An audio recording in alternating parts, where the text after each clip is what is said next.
नमस्कार, स्वागत है आपका। मैं हूं आपके साथ सपना दीपक मदेशिया। बुलेटिन का आगाज करेंगे। आम आदमी पार्टी जिला कटनी द्वारा नगर निगम क्षेत्र की मूलभूत सुविधाओं की बदौलत स्थिति और गरीब मजदूर परिवारों का जहां झुग्गी वही मकान योजना के अंतर्गत आवासीय पट्टा और मालिकाना हक प्रदान करने की मांग को लेकर मुख्यमंत्री को ज्ञापन सौंपने आए। पार्टी कार्यकर्ता और जन समूह का नगर निगम प्रशासन के असंवेदनशील, अहंकारी और अलोकतांत्रिक रवैये के चलते ज्ञापन स्वीकार नहीं किया गया। ऐसे में मजबूर होकर पार्टी कार्यकर्ताओं ने ज्ञापन होकर उससे वही जलाकर अपना विरोध दर्ज कराया। नगर निगम महापौर और आयुक्त ने अपने कक्ष से बाहर नहीं निकलकर जनता की आवाज सुनने से इनकार कर देने को भी लोकतंत्र के मूल्यों पर सीधा प्रहार बताया। साथ ही नगर निगम महापौर द्वारा अपने एनजीओ के माध्यम से सेंट पॉल स्कूल के सामने लगभग 4000 वर्ग फीट क्षेत्र पर अवैध कब्जे, खराब सड़क, नाली निर्माण, कचरा प्रबंधन और शहर में सैकड़ों भूमि पूजन करके भूल जाने की बात को लेकर भी रोष दिखा गया। इस दौरान कार्यक्रम के दौरान प्रदेश कार्यकारी सदस्य शिव प्रताप सिंह परमार, कार्यकारी जिला अध्यक्ष अनिल सिंह सेंगर, संतोष सिंह, सैकड़ों मातृशक्ति और कार्यकर्ता उपस्थित रहे। हम आयुक्त को ज्ञापन देने आए थे कटनी की मूलभूत सुविधाओं के लिए। 70 वर्षों से लोग काबिज हैं, उनको आवास की पट्टा नहीं दिए जा रहे हैं, न आवास दिए जा रहे हैं, न वहाँ सड़क, न बिजली, न पानी। कटनी नगर निगम में न जाने कितने ऐसे झुग्गी झोपड़ी वाले जिनको आवास नहीं है, न तो सड़क पानी की व्यवस्था, उसकी मांग को लेके आए थे।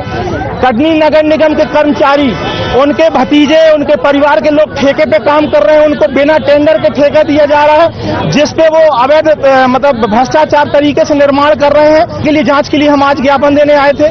और कटनी की महापौर जो 17 वर्षों से एनजीओ के माध्यम से सेंट पॉल स्कूल के सामने काबिज है, उस अतिक्रमण को हटाने की मांग को लेके आए थे। लेकिन प्रशासन इतनी तानाशाही पे आया है कि हमें डरा रहा है, धमका रहा है कि आपने अतिक्रमण किया है, आप सड़क जाम कर रहे हैं, आपको जेल भेजेंगे, आप कानून तोड़ रहे हैं। सब हम तैयार हैं, पर नगर निगम आयुक्त मैडम 2 घंटे से ज्ञापन लेने नहीं आई। तब हमने आग से जला करके अपने ज्ञापन को समाप्त कर दिया, क्योंकि कटनी की नगर निगम आयुक्त कटनी की जनता की भावनाओं से खेल रही है, उनकी आवाज सुनने के लिए तत्पर नहीं, इसलिए हमने ज्ञापन को जला दिया है। बाजी नगर जैसे कई ऐसे क्षेत्र हैं जहां सड़क, बिजली, पानी नहीं है, पर उनको वैध करके टैक्स वसूला जा रहा है। जब आम आदमी पार्टी ने वो आवाज उठाई तो महापौर जाके भूमि पूजन करने लगी शिवाजी नगर में। अभी जो सीवर लाइन की भी बात हमने पिछले बार उठाई थी, तो सीवर लाइन पर तत्काल मैडम एक्टिव हो गई, अपनी कार्रवाई करने लगी।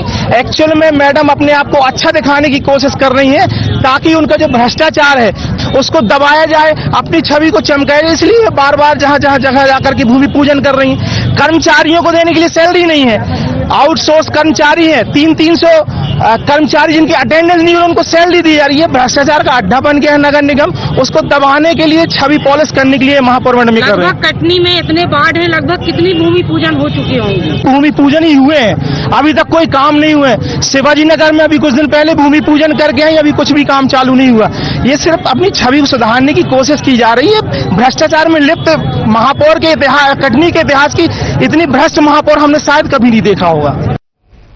और हिंदू उत्सव समिति बैरसिया द्वारा आयोजित गणेश विसर्जन चल समारोह के पुरस्कार वितरण का आयोजन बाल विहार पर संपन्न हुआ, जहां कार्यक्रम में श्रेष्ठ झांकियों के अध्यक्षों को पुरस्कार देकर सम्मानित किया गया। इस बीच पूर्व विधायक, जनपद एवं नगर पालिका अध्यक्ष, प्रतिनिधि, बीजेपी जिलाध्यक्ष सहित कई गणमान्य नागरिक मौजूद रहे, जिनका समिति के अध्यक्ष पत्रकार श्याम साहू और पदाधिकारियों ने स्वागत किया।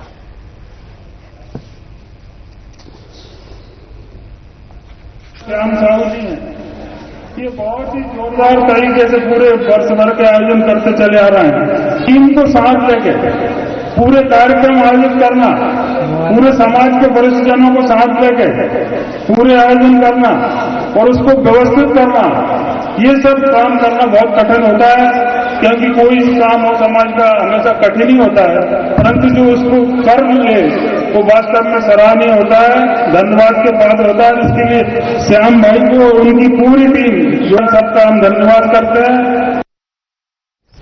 और आगे बढ़ेंगे। मध्य प्रदेश मानव अधिकार आयोग द्वारा अंतर्राष्ट्रीय मानव अधिकार दिवस पर महिला सशक्तिकरण एवं मानव अधिकार विषय पर कार्यक्रम का आयोजन किया गया। कार्यक्रम की शुरुआत विधानसभा अध्यक्ष नरेंद्र सिंह तोमर ने आरसीवीपी नरहोना प्रशासन और प्रबंधकीय अकादमी में की।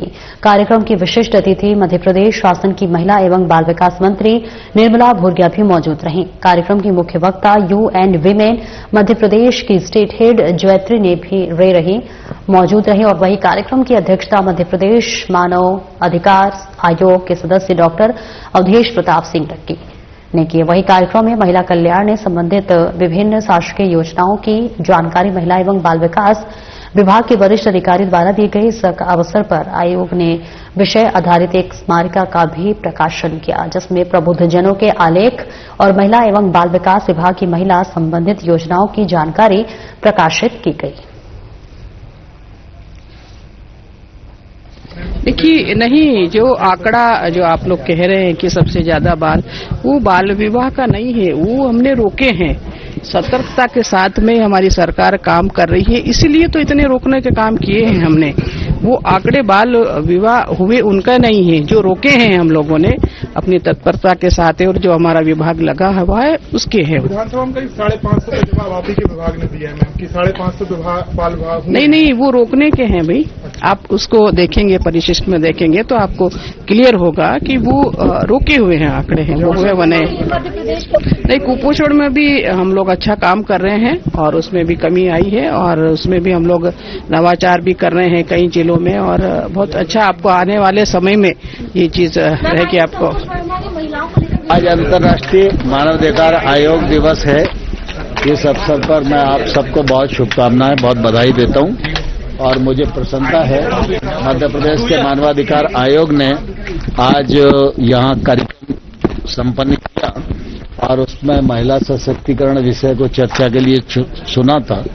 मैं समझता हूं कि महिलाओं की दृष्टि से काफी कारगर काम हुए हैं, लेकिन अभी और काम करना बाकी है। ऐसे समय पे विषयों पर जब विश्लेषण होता रहता है, विचार आते रहते हैं, तो आगे बढ़ने में हमको सबूलियत रहती है। पुनः एक बार बहुत शुभकामनाएं।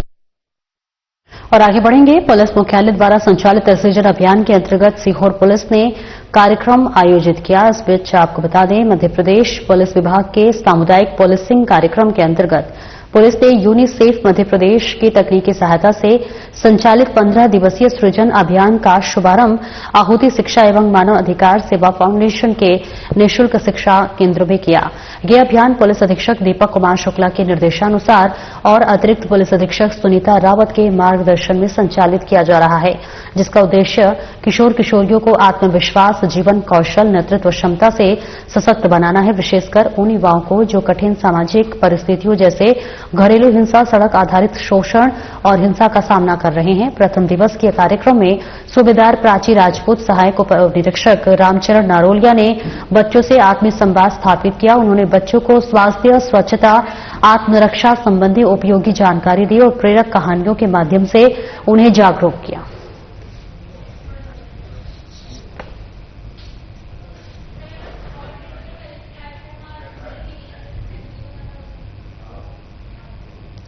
और आगे बढ़ेंगे। जिला स्तरीय विज्ञान मेला अंतर्गत जादू नहीं विज्ञान है समझना समझाना आसान है प्रतियोगिता का आयोजन किया गया। जिला स्तरीय कार्यक्रम में जालम सिंह पटेल पूर्व राज्य मंत्री के मुख्य अतिथि और विशिष्ट अतिथि के रूप में राम स्नेही पाठक बीजेपी जिलाध्यक्ष की उपस्थिति में सरस्वती पूजन से शुभारंभ हुआ। अतिथि गणों के स्वागत में जिला नोडल और प्राचार्य जीएस पटेल ने कार्यक्रम के उद्देश्य और स्वागत भाषण प्रस्तुत किया। जिला स्तरीय प्रतियोगिता में जिले के समस्त विकास खंडों के चयनित 5 शालाओं के प्रतिभागी छात्र छात्राओं और उनके मार्गदर्शी शिक्षकों के मार्गदर्शन में अपनी आपसी प्रस्तुतियां वो प्रस्तुत की गई। वही अतिथियों ने कार्यक्रम की प्रशंसा करते हुए कहा कि समाज में फैली कुरीतियों और अंधविश्वास को दूर करने में इस कार्यक्रम का महत्वपूर्ण योगदान होगा। पूर्व राज्य मंत्री जालम सिंह पटेल ने कार्यक्रम की सराहना करते हुए अगले वर्ष इस कार्यक्रम को बृहद रूप से स्टेडियम ग्राउंड नरसिंहपुर में कराने का आश्वासन दिया।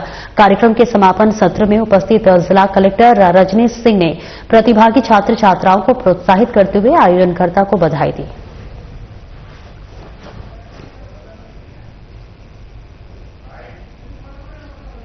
जिले में, जिले के जो बच्चे हैं, जो हमारे टीचर्स हैं, लगातार जो हमारे बच्चों के बीच में जो मेहनत कर रहे हैं उसके परिणाम हम 3 वर्षों से देख रहे हैं।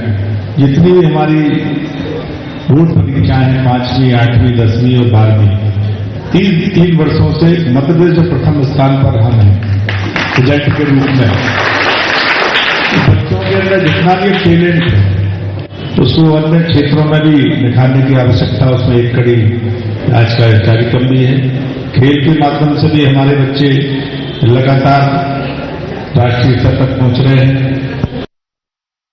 और आगे बढ़ेंगे। इंदौर में एएसजी नेत्र चिकित्सालय ने अपनी 20वीं वर्षगांठ के अवसर पर पुलिस बल के लिए राष्ट्रव्यापी नेत्र स्वास्थ्य अभियान की शुरुआत की है। समाज की सुरक्षा में दिन रात तत्पर रहने वाले पुलिसकर्मियों के लिए इस विशेष पहल का उद्देश्य उनकी आंखों के स्वास्थ्य को प्राथमिकता देना है। अभियान के तहत 10 दिसंबर से 9 जनवरी तक एएसजी हॉस्पिटल इंदौर सहित देशभर में स्थित 180 शाखाओं में पुलिसकर्मियों और उनके परिवारों के लिए निःशुल्क नेत्र परीक्षण उपलब्ध कराया जाएगा। पुलिसकर्मी अपने परिजनों के साथ अस्पताल पहुंचकर संपूर्ण नेत्र जांच, स्क्रीनिंग और आवश्यक परामर्श प्राप्त कर सकेंगे। इसके साथ ही एसजी हॉस्पिटल द्वारा आगामी 1 महीने तक पुलिस लाइसेंस, ट्रैफिक विभाग और कई थाना परिसर में भी कैंप आयोजन करने की योजना जो है वो है, ताकि वे ड्यूटी पर रहते हुए भी इस सुविधा का लाभ ले सकें।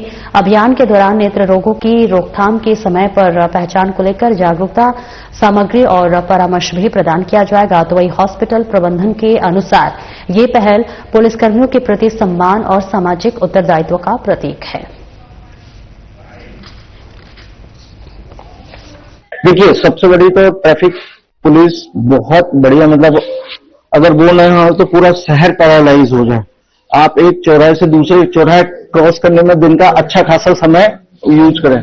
बहुत मेहनत से 24 घंटे काम करते हैं और सबसे बड़ी, जब धूप में आप बिल्कुल निकल नहीं सकते, उतने भी हाई टेम्परेचर और उसमें मतलब कह सकते हो सीजन की सबसे वर्स्ट कंडीशंस में भी काम करते हैं। तो एक तो उनके लिए हमारे लिए सिर्फ हम नहीं, सभी की तरफ से बहुत बहुत धन्यवाद कि आप इतना अच्छे से हमारे शहर को मैनेज करते हैं, ट्रैफिक पुलिस वाले। दूसरा, जब इतनी कंडीशन में अपन जब लोग काम करते हैं तो इनको आंखों की काफी समस्याएं उत्पन्न होती हैं। एलर्जी बहुत कॉमन है।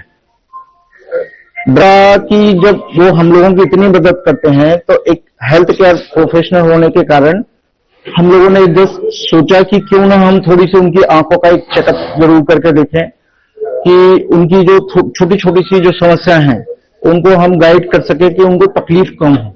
जैसे जब ड्राइनेस बहुत होती है तो वो आंखों को रब बहुत करते हैं, तो उसके कारण बहुत डेली रूटीन में चेंज करके हम उनको एडवाइज कर सकते हैं कि जिससे वो अपनी लाइफ काम को और बेहतर तरीके से कर सके। जैसा कि एएसजी के 20 साल पूरे होने पे इन्होंने जो है फ्री कैंप्स और कही है, उसी तारतम्य में हमारे ट्रैफिक पुलिस को भी और उनके परिवारजनों को भी निःशुल्क जांच और जो भी चश्मे वगैरह है वो देंगे। निश्चित रूप से सराहनीय है, क्योंकि एक ट्रैफिक पुलिस ही है हमारी जो हर मौसम को वो फेस करता है, रोड पे रहता है, धूल, मिट्टी, पानी और हवा को वो करता है, तो निश्चित रूप से लाभ होगा हमारे लोगों को। जी, ये 20 इयर्स एएसजी को मतलब पैन इंडिया हुए हैं और पैन इंडिया ये जो एएसजी है ग्रो करता आया है। तो बेसिकली ये एक स्टोरी है सक्सेस की कि कैसे अच्छा ट्रीटमेंट देके हम आगे बढ़ सकते हैं और एक सेकेंड टियर सिटी यानी कि जो छोटे शहर हैं उसमें हम कैसे अपना योगदान दे सकते हैं। तो पहले एएसजी शुरू हुआ था जोधपुर में 2005 में और अब पैन इंडिया मतलब 175 प्लस ब्रांचेस हैं और 90 से ज्यादा सिटी में है। और हम गर्व के साथ कहना चाहेंगे कि 500 से ज्यादा हमारे पास डॉक्टर्स हैं जो कि एम्स दिल्ली, शंकर नेत्रालय चेन्नई, एलवी प्रसाद हैदराबाद और कई प्रीमियर इंस्टीट्यूट से हैं। तो बेसिकली हम इसके लिए जो सोशल सर्विस इनिशिएटिव ले रहे हैं वो पुलिस कर्मियों का टेस्ट कर रहे हैं। लास्ट टू लास्ट ईयर हमने बस ड्राइवर्स का चेक किया था, तो हर साल एनिवर्सरी पे हम कुछ सोशल इनिशिएटिव लेते हैं और आगे भी हमारे यहाँ जो बेसिक लेजर सर्जरीज है बहुत न्यूनतम दावों में हम पेशेंट्स को प्रोवाइड कर रहे हैं, पहले से ही करते आ रहे हैं। जैसे कि एक व्यक्ति जो कि हायर ऑर्डर या डिफिकल्ट या मेजर रेवेन्यू या ऑपरेशन नहीं करा सकते हैं, वो सस्ते ऑपरेशन करा के भी बहुत अच्छा लाभ ले सकें बिना इंजेक्शन बैंडेज का। तो ये सब हम करते आ रहे हैं। हमारे पास अच्छे डॉक्टर्स की टीम है, जैसे मैं खुद रेटिना सर्जन हूँ, डॉक्टर ललित गुप्ता सर हैं, सीनियर लेसिक सर्जन है, कैटरेक्ट सर्जन है, डॉक्टर वफी अंसारी आज यहाँ मौजूद हैं, सीनियर ग्लोकोमा सर्जन है। तो सभी सर्जन्स की टीम हमारे पास बहुत अत्याधुनिक ट्रीटमेंट प्रोवाइड कर रही है। और चलिए आगे बढ़ते हैं। मुख्यमंत्री डॉक्टर मोहन यादव अल्प प्रवास पर छिंदवाड़ा पहुंचे और नरसिंहपुर रोड स्थित पैलेस पहुंचकर बीजेपी जिलाध्यक्ष शेषराव यादव के पुत्र के विवाह समारोह के तहत आयोजित आशीर्वाद समारोह में शामिल हुए। उन्होंने शेषराव यादव के पुत्र और पुत्रवधू को सुखमय वैवाहिक जीवन की मंगल कामनाएं और अपना आशीर्वाद दिया। इस दौरान प्रदेश के लोक निर्माण विभाग मंत्री और छिंदवाड़ा जिले के प्रभारी मंत्री राकेश सिंह, पंचायत एवं ग्रामीण विकास मंत्री प्रहलाद सिंह पटेल भी उनके साथ आशीर्वाद समारोह में शामिल हुए और नवदंपति को आशीर्वाद दिया।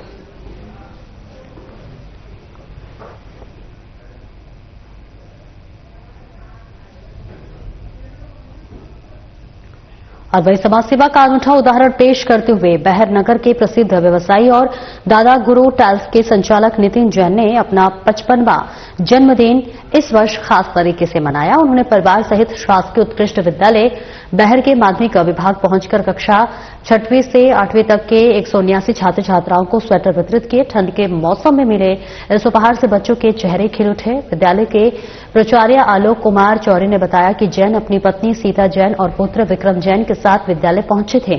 यहां बच्चों ने उन्हें तिलक लगाकर और केक काटकर जन्मदिन की शुभकामनाएं दी। इसके बाद सभी विद्यार्थियों को एक समान रंग के स्वेटर उपलब्ध कराए गए। इस अवसर पर नितिन जैन ने बताया कि विद्यालय के खेल शिक्षक नवजीत सिंह परिहार ने चर्चा के दौरान बताया था कि कई गरीब आदिवासी और छात्रावासी बच्चे बिना गर्म कपड़ों के स्कूल आते हैं या अलग अलग प्रकार के गर्म वस्त्र पहनकर किसी तरह ठंड से बचते हैं। यह जानकारी मिलने पर उन्होंने निश्चय किया कि सभी बच्चों को एक जैसे स्वेटर प्रदान कर उन्हें ठंड से सुरक्षा दी जाए।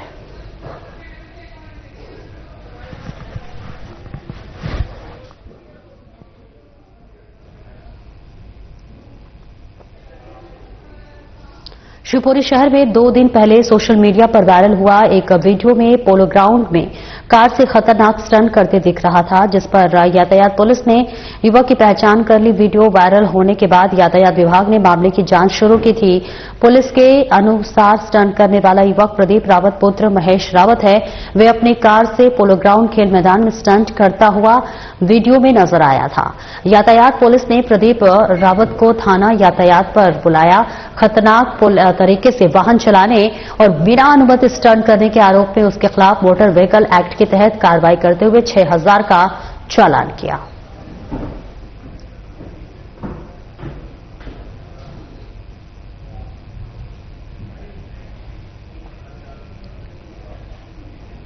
भोपाल के छोले थाना क्षेत्र में देर रात आग जलाने को लेकर मामूली विवाद अचानक बढ़ गया। इस बीच आपको बता दें कि घटना के संबंध में जानकारी देते हुए एसपी अक्षय चौधरी ने बताया कि क्षेत्र में रहने वाला एक युवक कड़ाके की ठंड से बचने के लिए अपने घर के बाहर आग जला रहा था। इसी दौरान पड़ोस में रहने वाले 3 युवकों ने आग जलाने को लेकर आपत्ति जताई, जिसके कारण उनके बीच कहासुनी शुरू हो गई। देखते ही देखते ये विवाद इतना ज्यादा बढ़ गया कि तीनों युवक ने मिलकर युवक के साथ मारपीट कर दी। एसपी के अनुसार आरोपियों ने मारपीट के दौरान धारदार हथियार का भी इस्तेमाल किया, जिससे युवक गंभीर रूप से घायल हो गया। हमले में उसके हाथ पर गहरी चोट आई है, जिसके बाद उसे उपचार के लिए अस्पताल ले जाया गया। घटना की सूचना मिलते ही पुलिस मौके पर पहुंची और मामले की जांच शुरू कर दी। दिनांक 7/12/25 की शाम लेट रात्रि में फरियादी उमेदी गुजर हमें उपस्थित हुए, जिन्होंने बताया कि रोहित राय और उसके साथ 2 अन्य लड़के, इनके द्वारा उसके साथ मारपीट करी गई है, जिसमें उनके हाथ में गंभीर रूप से इंजरी पाई गई, जिसके संबंध में पुलिस द्वारा उनके कहे अनुसार धारा 296, 115(2), धारा 110 और 3(5) भी इसमें अपराध पंजीबद्ध किया गया है, जिसमें विवेचना की जा रही है और हम शीघ्र आरोपी की गिरफ्तारी करेंगे। किस बात को लेकर बात हुई? ये उनके घर के बाहर आसपास में रहते, फरियादी आरोपी दोनों आसपास में रहते और उनके घर के बाहर अलाव जलने के समय उनका विवाद हुआ था, जिस कारण से घटना। सर, आरोपियों को बैकग्राउंड का इसमें से एक आरोपी जो नामजद रोहित राय है, इससे कई नदी के अपराध है, 6 अपराध पूर्व में पंजीबद्ध है, जो कि विभिन्न थानों में इस संबंध में और भी हम जानकारी दिखा रहे हैं। जैसे ही जानकारी मिलेगी उस संबंध में कार्रवाई करेंगे। सर, इसमें कुल कितने आरोपी, कितने गिरफ्तार किए? इसमें 3 आरोपी हैं, जिनकी गिरफ्तारी अभी शेष है। पुलिस प्रयास कर रही है कि जल्द से जल्द इनकी गिरफ्तारी।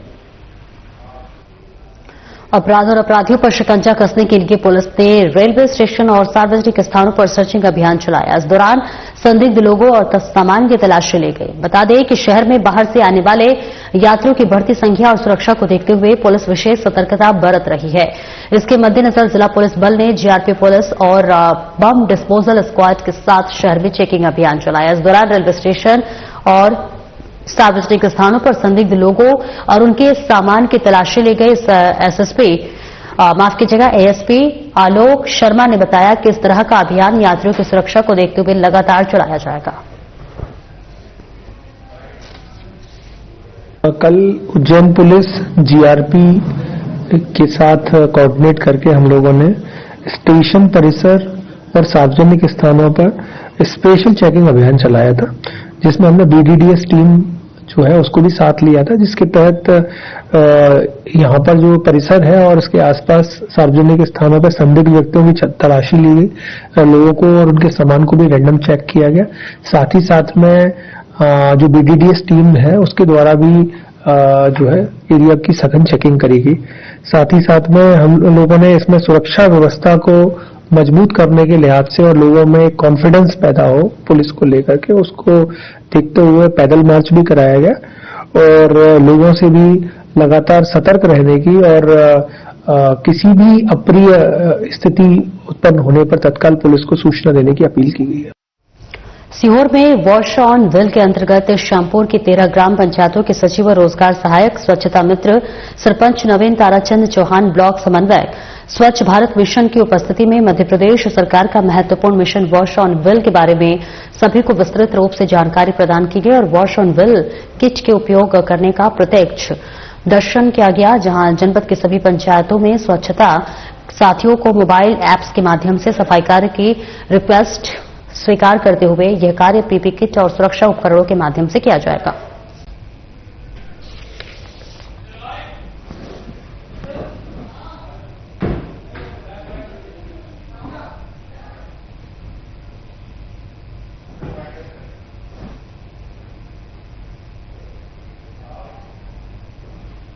फिलहाल इस बुलेटिन में इतना ही। नमस्कार।